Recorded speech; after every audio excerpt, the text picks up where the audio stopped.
Welcome to Hammerspace Recording. My name is Troy Nebaban, and today we're going to have a look at the Dr.Z Remedy. This is an amp I've had at the studio for a couple of months now. I'm very lucky. I say this in a lot of videos, but I got a lot of clients that come through that happen to leave gear for me to check out over extended periods of time. We're all, unfortunately, gear hoarders, or fortunately, gear hoarders. So if you've got an amp that maybe just sits on the shelf or is sat in your music room for a little while, you know, people might bring it through for recording and say, hey, Troy, why don't you just take this amp for a while and have a blast and see what you think of it? So I'd like to thank my buddy Kevin for lending this to me for a little while to have a mess around with. I actually used it on a recording session this morning, as well as using it for some other various guitar sounds over the last couple of months since I've had it in my possession. It's actually the second time I've borrowed this amp. I reckon I would have had it 2 or 3 years ago, and I had a lot of fun with it. So the Dr.Z Remedy, as far as I can understand, it's kind of a like JTM 45-ish sort of a thing. I think the tubes in it are quite a lot different. I think the layout and the way it all works is a little bit different as well. To me, it's a fun amp to play. It's really big and immediate and open sounding, and so like just the punchiness that you get from like hitting like chords and like playing with a lot of attack. It's like really quite fun to play. What I'm going to do is grab a guitar and I'll have a bit of a playthrough and twist some knobs and we'll hear what it sounds like. I'm not going to ramp any signal through with this amp because I don't know if it's really that necessary. The knobs on the front are fairly straightforward, so I think we should like get the picture. So I'm going to stop talking. Let's have a listen to what this thing sounds like.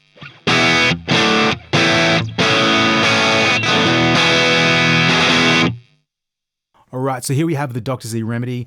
This is a fairly straightforward amp to use from the front. As you can see, we've only got 5 controls on it. We've got a bass control, a middle control, a treble control, like, standard tone stack. And then the blend section, which is a high and a normal. I was about to say channel, but it's not quite channels really in this context. Underneath you can say they say loudness 1 and loudness 2. What this suggests to me is it's kind of like a Marshall-y sort of a thing. I said at the top, it's supposed to be kind of JTM 45-ish as far as I understand it. My experience with JTM 45s is limited. I have used them a couple of times, but not in the studio like this where I've really got to nail it down. But obviously Marshalls and stuff I'm pretty familiar with. What's kind of cool about this amp is, unlike a Marshall where you might have to jump channels to get like the blend of those two channels to give you a balanced tone, with this amp, you just have to turn up one or the other and you can like turn them up as much as you like to get a tone.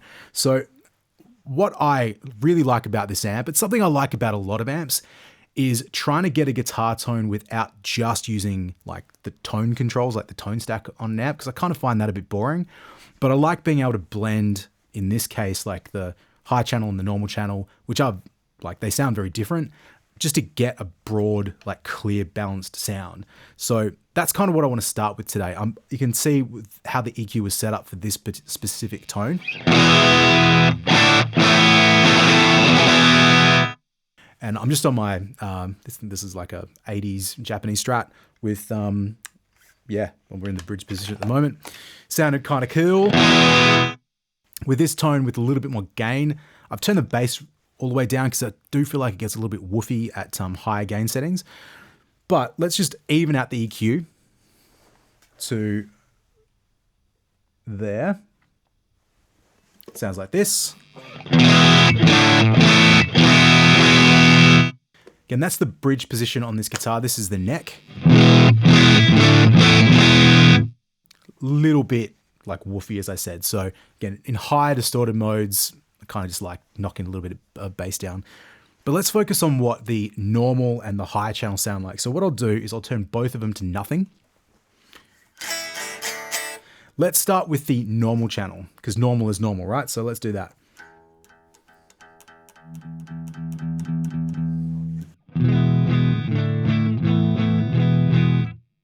So you can see it doesn't really do anything until you get to around 9 o'clock. So this is 9 o'clock now. That's 8 o'clock. The high channel works the same before they actually kick in and make any sound whatsoever. The normal channel is pretty typical from what you'd find of like a normal channel in a Marshall. Like, it is quite a dark sound. I'll go to the bridge pickup as well, and it's just to, to really tell. So very warm sounding. It's not a tone that I really like using that much. Occasionally with like Strats and Tellies, if they are unusually bright, then that sort of sound can be really useful because, you know, it's mellow sounding. It doesn't have a lot of high end to sound spiky or gnarly. It is a bit bland sounding and not very exciting. As we turn this channel up, I mean, it should get louder. It'll start to break up and distort a little bit as well.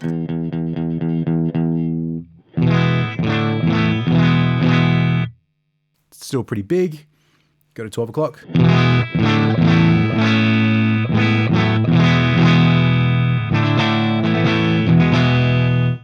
Once again, that's the bridge position of a Strat, which is a fairly bright, gnarly sound in a lot of circumstances. And this is pretty, you know, still reasonably warm in that position.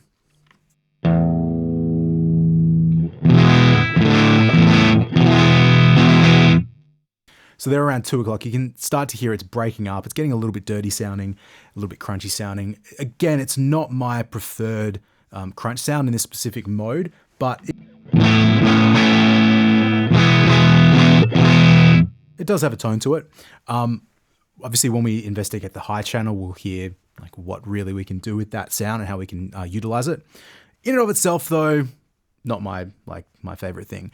I would say though, we'll talk about this a little bit more later in the video, but I do find this to be a really nice platform for pedals. And I've got a couple of examples that I will discuss later on, but there would be circumstances where just running this clean channel, or sorry, the normal channel up to around 12 o'clock for a pretty like flat bass sound, you get a pretty reasonable tone out of it like that. So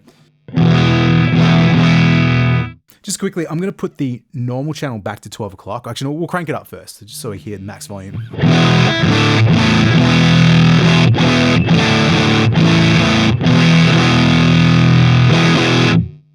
Yeah, pretty gnarly, pretty woofy sounding. Let's go back and turn that all the way to the down position. And let's have a look at the high control.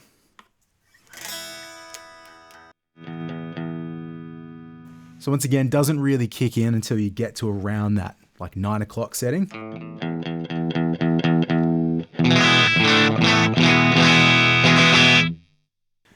And you can hear it's clearly a brighter sound if we were to compare that to the normal channel in the same setting.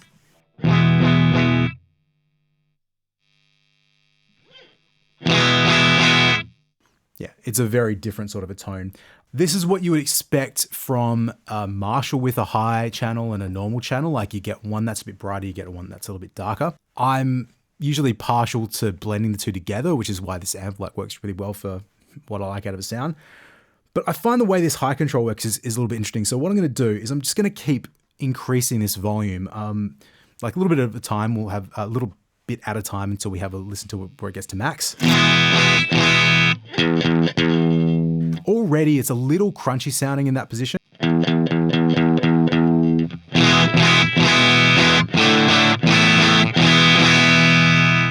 Yeah, even at that sort of 10:30 mark, a little bit crunchy sounding. It's not overly distorted, but it's definitely got a little bit more character to it.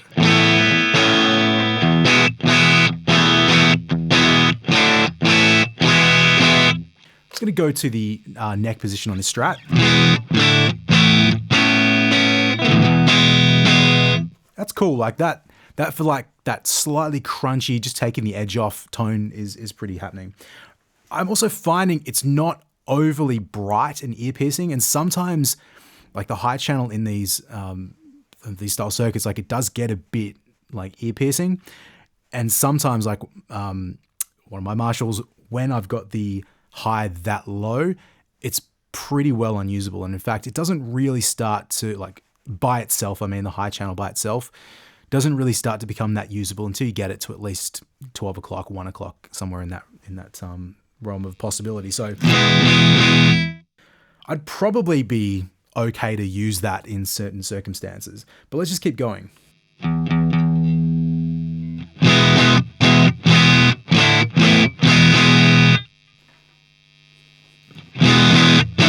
So let's go back to the bridge.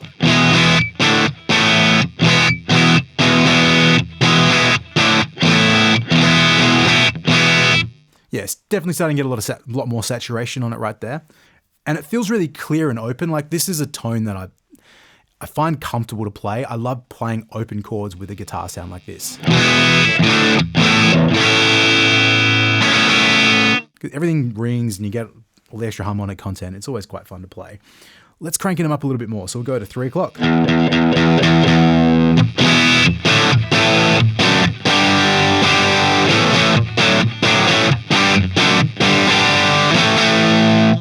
Yeah, definitely a little bit more saturated. Let's keep going.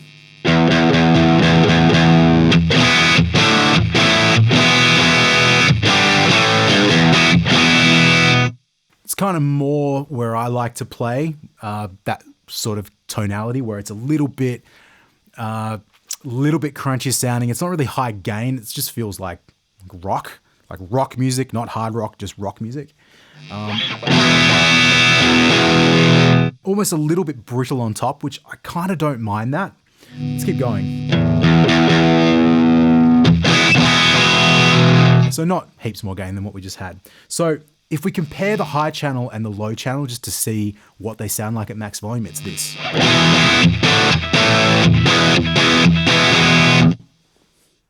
Normal channel.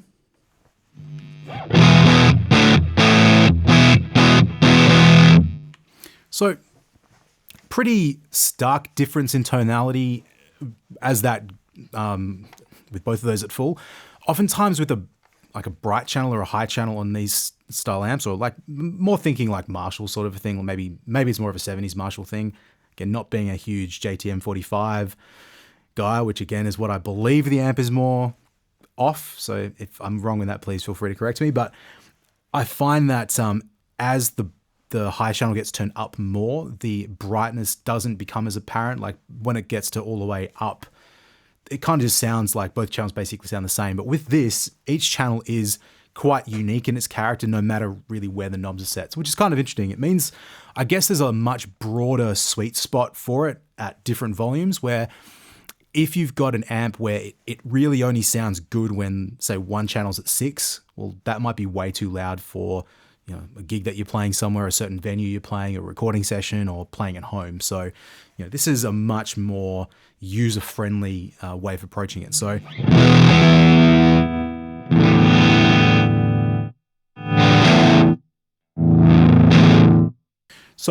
like I said, the cool thing about an amp like this and an amp design like this is the ability to blend them together. I mean, that's why it says right there, blend.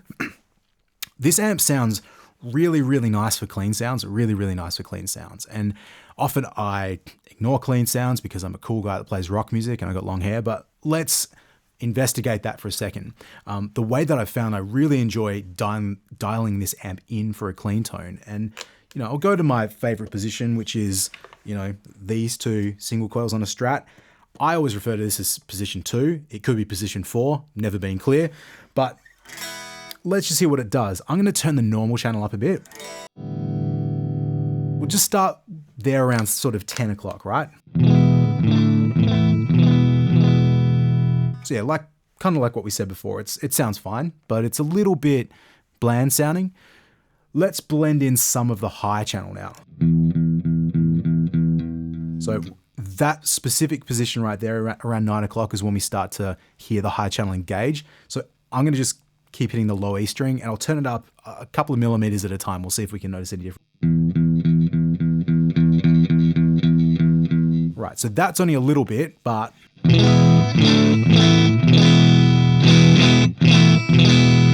yeah, that chiminess starts to come through pretty well.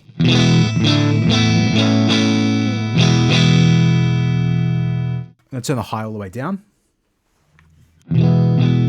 Yeah, that sounds dead and lifeless. So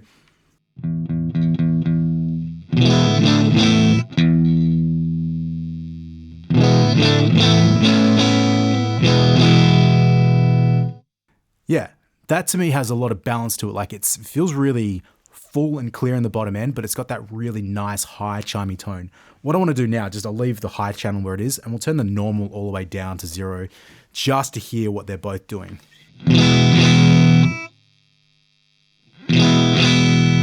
Yeah, it's like the guts of the tone is falling out of the bottom of it. So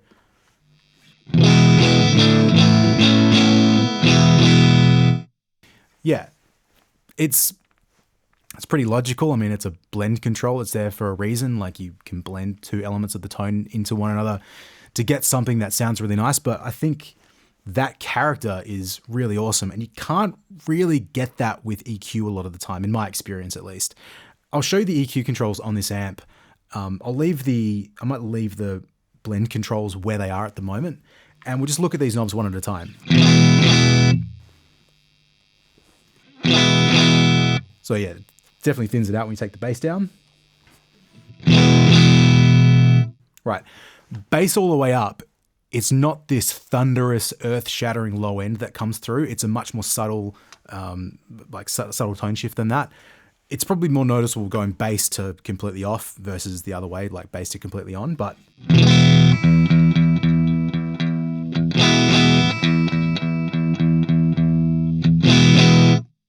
like I said, it's cool to have something like the blend control to get your main tone, and then you're just using the EQ as like a subtle shaper after that. Let's just listen to the mids control.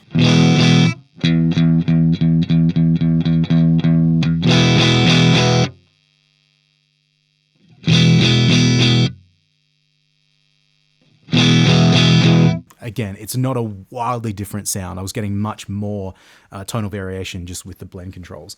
So last one is the treble control.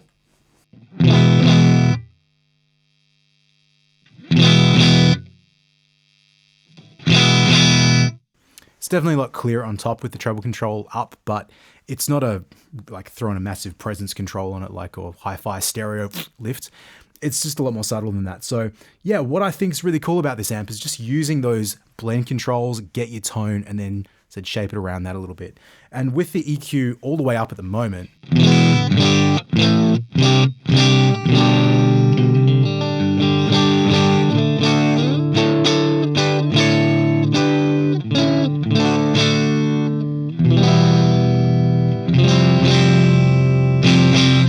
that's a really nice, even balanced clean tone. Like, I like that quite a lot.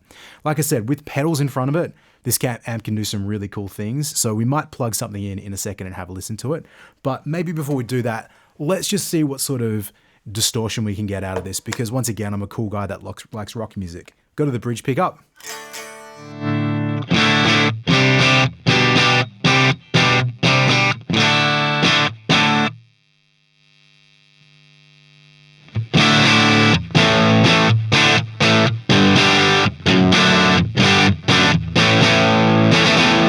It sounds kind of cool. That's roughly where I had it when I was playing at this for my session.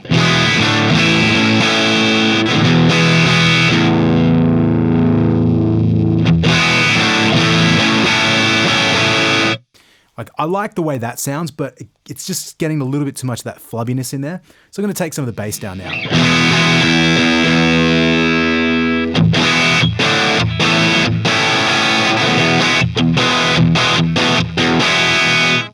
That feels better to me, like for doing a bit more like low percussive-y, I mean, not that percussive, but you know, a bit more lower chugger sort of sound. I think that is making a pretty big difference.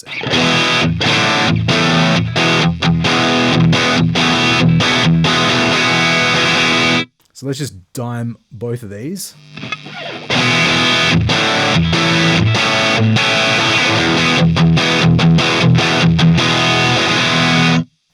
That feels awesome to me. Like, I'm happy to play that. Obviously, this is single coils at the moment, but something like a humbucker guitar, obviously Les Paul would work. I've used this with my Charvel. Probably not the immediate guitar that you would go to for an amp like this, but it sounded really cool. Alrighty, so I've just set up this VS Audio Royal Flush pedal in front of the amp, which is just a cool blues breakery modded sort of a job, which I've been using for sessions a little bit recently. I've got it set up at the moment in I've got the amp set up in a cleaner tone like what we had before. It sounds like this. That's the bridge, this is the neck.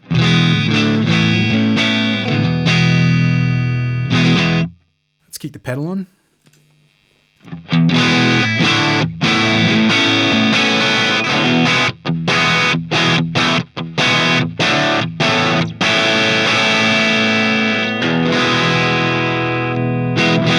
Yeah, just a nice like platform for that sort of pedal. Let's crank these knobs up a little bit and we'll boost it and see what sort of like higher gain tones we can get out of it, which is, you know, obviously the best way possible of running a guitar amp.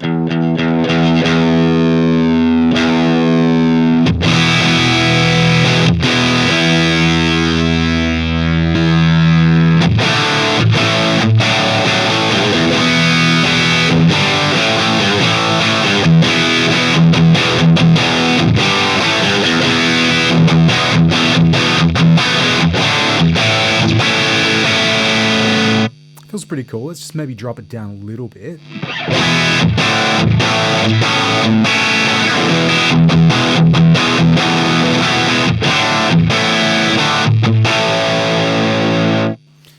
Not quite a chug, chug, chug sort of an amp, but still, like, that's a really great tone. Again, this is without...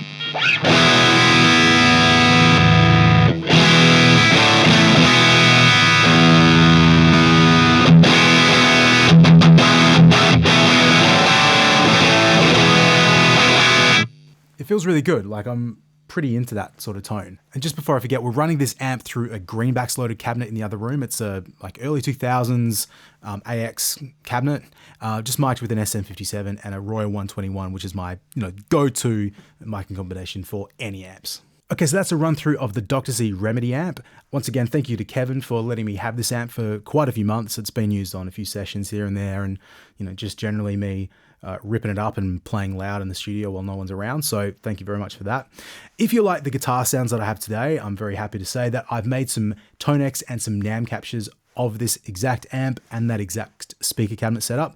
So if you're interested, you can head over to hammerspacerecording.com and get into those bundles. I'll say too, my NAM captures have all been updated to the A2, this amp as well as every previous amp that I've put out so far. So yeah, hopefully that is of use to you.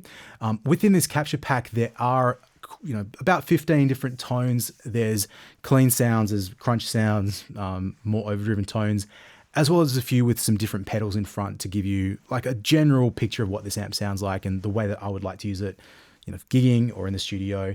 I've also uploaded a free TONEX capture and a free NAM capture of this amp, so feel free to check those out as well on the website.